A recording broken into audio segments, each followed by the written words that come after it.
All right, in this video, we will cover how to launch an EMR job. I highly suggest that you watch the video regarding MapReduce as well as the video covering how to write these mappers and reducers for launching a Hadoop streaming job. To get started, let's make sure that our input data set and our mappers and reducers are ready for the EMR cluster. Typically, the EMR cluster loads these from S3.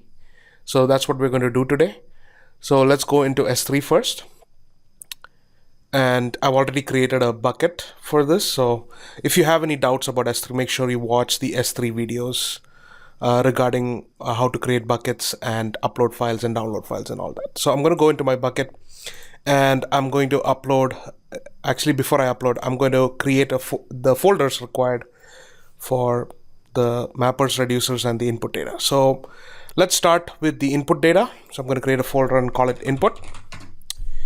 And remember, we're launching the word count example. So I'm going to put in a small file here. So I'll just make sure that that's in here. And we have it. It's Shakespeare.txt. It's about a 5 megabyte file. Well, 5 megabytes is typically quite small for a Hadoop MapReduce job, but since this is just a demo, this is what I'm going to use. So just make sure that's in there and I'll start the upload. All right, while I'm waiting for the upload to finish, we also need to upload the mapper and reducer files. So let's go back in the bucket and I'll create a new folder for that. So let's call this Python because we're covering the Python example here. And in here, I'm going to go ahead and put in our mapper and reducer files. So I'm just going to upload. By the way, all of these tasks you could do just by using the AWS CLI command. So it's not necessary that you have to do it through the web console like I'm doing right now. So I'm uploading the mapper and reducer files and they're done. So they're ready. So now that we have the input data set and we have the mapper and reducer files ready, let's go back to the web console and we're going to start an EMR job. Okay, so if you don't have any active clusters running, it's going to show you this wizard. So let's go ahead and click on create cluster. Now, by default, it's going to show you this quick cluster configuration, which has a limited number of options. What I'm going to do is go into the advanced options and show you a bunch of important things that are required for an EMR cluster. Another thing to note before you launch an EMR cluster is that you should have tested your mapper and reducer programs on your local machine using the Unix pipes technique that I discussed in the previous video.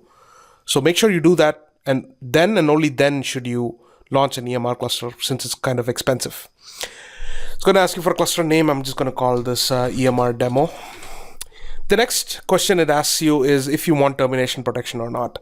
And typically termination protection means that the cluster will continue running even after any jobs or any tasks that you, any steps that you've given it to complete have finished executing. So this is good if you want to keep the cluster alive. In our case, since we're using this cluster for a one-time launch, I'm going to say no because I want to ensure that this cluster gets terminated right after the execution of the MapReduce streaming job that I'm giving it. In either case, I will highly recommend that you turn logging on. So as your MapReduce job is being executed, a bunch of logs will get generated and it will be logged into an S3 folder location. I'm just going to go ahead and call this 15319 video demo /logs. If you turn on debugging also, that's going to help you in case you want to find out if something went wrong with your MapReduce job. Okay. Now, as with all other projects in the course, we are about to launch a resource on AWS that is taggable. So you must tag all instances with the appropriate key value pair. And in this case, I'm going to call it project since this video is for 1.1. But whatever project you're doing this for, make sure you put the correct value in there and your key is project. I'm also going to give this cluster a name. Just for fun. So I'm going to call this, EMR cluster node. Now, notice another thing that's written in the tags. So any tag that you sort of give to the EMR cluster gets propagated to the underlying EC2 instances. So once this cluster does get launched, the tags will propagate, so you don't have to separately tag the EC2 instances. The next thing it's going to ask you is what Hadoop distribution you're going to use. So for the purposes of this video, I'm going to just stick with Amazon. That's the one I've tested all of this stuff with. So I'm just going to use the release 4.0. But you can use the latest version of the Hadoop distribution, whatever's available to you when you're doing this project. Now, another thing that you want to do is we're only using Hadoop. We're not using any additional applications. So you can actually remove everything but Hadoop just to improve the cluster launch time, because once the cluster launches, it has to actually install these apps and they may take a while. So make sure you put in Hadoop. If you look at additional applications, you can actually install stuff like Mahout. Mahout is a machine learning library that's built on top of Hadoop. You can use Apache Spark, and I think you may work with Spark in a later project. And then there's Pig and Hive, which are also other frameworks that run on top of Hadoop. But for the purpose of this video, we just need Hadoop. And if you open the software settings, if you want, you can add some additional changes, but we're just not going to do that. The next configuration parameter that it's going to ask you is about the EMRFS, or the EMR file system. Well, in this case, I'm not going to bother with this because we're not really going to be using this. And in the next part, it's going to ask you what your hardware configuration is. So over here, I'm just going to say the default network, and it's going to ask you for 3 types of nodes that need to be launched. You have a master, core, and task instance. So the master node is the one that actually coordinates the execution of this MapReduce job. The core instances are the ones that actually perform or run basically the map and reduce jobs. And task instances also run map and reduce jobs, but they don't have any associated storage with them. So for this example, I'm just going to use master and core nodes. I don't necessarily need any task nodes. And you'll find that with EMR clusters, you can't really launch, smaller instances. They are only, either M3 memory enhanced or compute optimized, or even GPU optimized instances, memory optimized storage. You can launch a few of the previous generation M1 instances. In this example, I'm just going to go with the M3 X large. And as you know, this is a pretty expensive instance type. So we recommend all students to use spot instances, and you can specify your bid price for the spot instance here. And Amazon's been kind enough to sort of indicate what the current spot prices are in different availability zones. So based on this information, you can actually select an availability zone. So you could just say, US East 1A, because that seems to have the cheapest spot price for this particular instance type. And I'm going to go ahead and say I'm ready to pay 10 cents for this. So if the price of this instance rises about 10 cents, then these get terminated. But, I think it should be fine. You should also request spot for your task instances as well. Okay.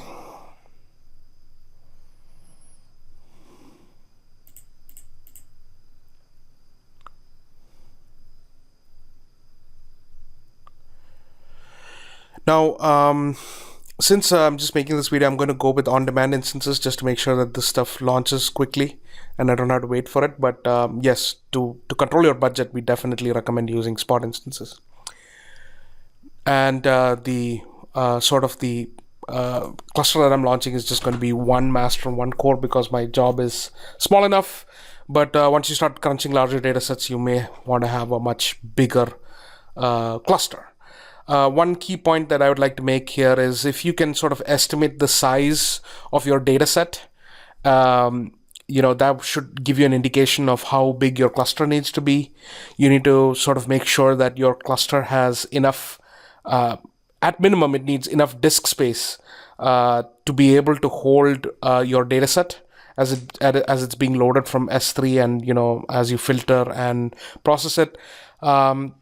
once you filter the dataset for whatever task, you might be having filters that are very restrictive, and hence they remove a lot of the data, between the map and reduce phases. So you don't have to worry too much about RAM on the reduce phase. But if your filter rules are quite loose, or if you actually end up having more data outside the mapper than the input, then you need to worry about the actual RAM on your cluster as well.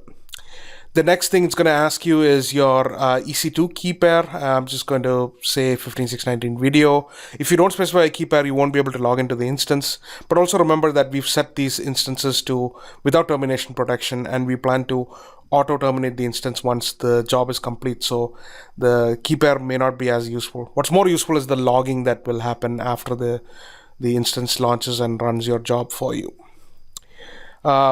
You can now have IAM roles. We'll just leave that in the default configuration. And it may ask you about what your security groups are for this. So if you have something that has SSH access, I want to make sure that that's the case. But by default, it will also create these master-slave security groups that are automatically created for this cluster. So you could use those as well. The next section is a bootstrap action. A bootstrap action is a script that gets automatically executed before Hadoop starts at every cluster node. So this is kind of an advanced option in case you want to tweak the Hadoop parameters, or you want to introduce something in the environment that is not already in there. Maybe your Hadoop code requires a special library that needs to be loaded, or an environment variable needs to be set. You can put in custom actions, and you can basically put up scripts on S3 that automatically get downloaded into the instances running inside the EMR cluster when it first launches. We don't need any of that for this demo. Okay, so finally, when you reach the end, you can now configure a step. A step is, a unit of work that you submit to the cluster. Since we are doing a streaming Hadoop MapReduce job, we select Streaming Program, and then we click on the button that says Configure and Add. Now here, it's going to ask you for a name, so we're just going to call this word count. And then it's going to ask you for mapper and reducer programs. And you can basically give the name of the Hadoop streaming command to run. Over here, we're just going to give the name and not the path of the Python program. So this new syntax was introduced in the latest versions of Hadoop. So we're going to call this word count _ mapper.py.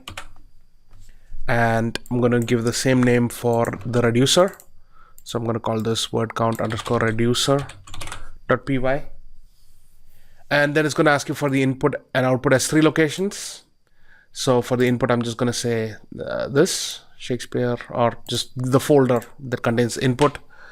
And I'm going to copy and give the same folder, but just say output for the output location.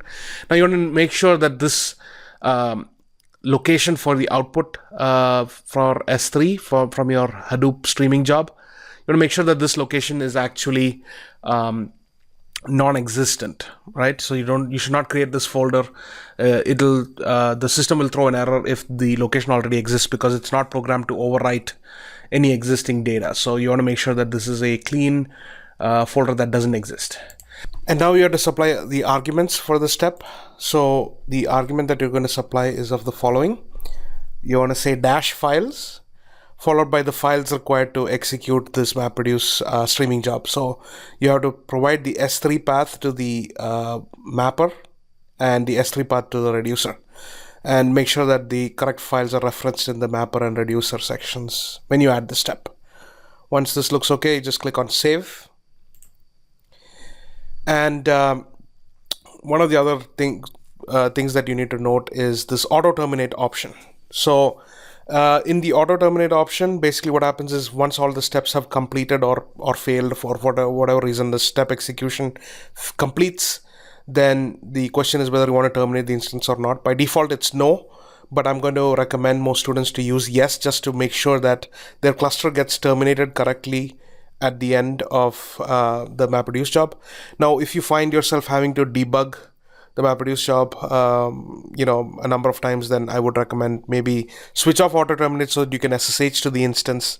There are ways in which you can actually execute Hadoop streaming commands from the command line in the master node, and that might be more useful than waiting for the entire instance to launch from scratch. So in that case, yes, you want to make sure auto terminate is off so that you can actually SSH to the instance and retry running the job. But in most cases, if you're just experimenting around, or if you want to make sure that the instance is basically terminated right as soon as the job completes, then you want to turn on auto terminate. Another point I wanted to make was, of course, before you click on create cluster, you can sort of review all of your options that you've selected to create the cluster. Make sure that you've tagged the instances correctly. And I also want to add that if you're using spot instances, if you're requesting spot instances, then make sure that once the instances do get provisioned, you need to go in and manually tag them. So the tags that are used for requesting a spot instance do not automatically propagate to the launched instances. So you have to manually go into EC2 and make sure that those are there. Okay, so once everything is done, just click on create cluster. And then basically you want to wait until the cluster has finished provisioning and all of your steps have completed execution. So your job will reach the running stage, and basically you just want to wait for the steps to complete execution. It shouldn't take too long since this is a fairly small data set. The moment the run is complete and the jobs have completed execution, you will actually be able to see the log files. You can also view the job once the job has started, so you can view the individual job and tasks. And as you can see, already a couple of our maps have completed execution and the reduces are pending. This should be completed very soon. All maps have completed execution now, and we have only 2 reducers to finish. They should finish as well. So it looks like the job is basically almost finished completion, and the job has been reported as completed. And if you refresh the status of the cluster, it will tell you very soon that the cluster has also finished executing. So here's where, if you turned on the auto terminate function, then basically the termination condition will be reached when all the steps have finished executing, as you've seen here, and it'll go ahead and automatically terminate your master and core instances as soon as the step has completed. So let's take a quick view into S3 to see the actual output that was generated by our program. So if you look into the output folder, you'll actually see these files that get generated. And if you click on open, well, we can take one of the files and we can actually display it. So this file is now open, and as you can see, the word count application successfully completed on this particular file. Okay, so we have 3 output files because we had 3 reducers running. So basically the execution of this job is complete.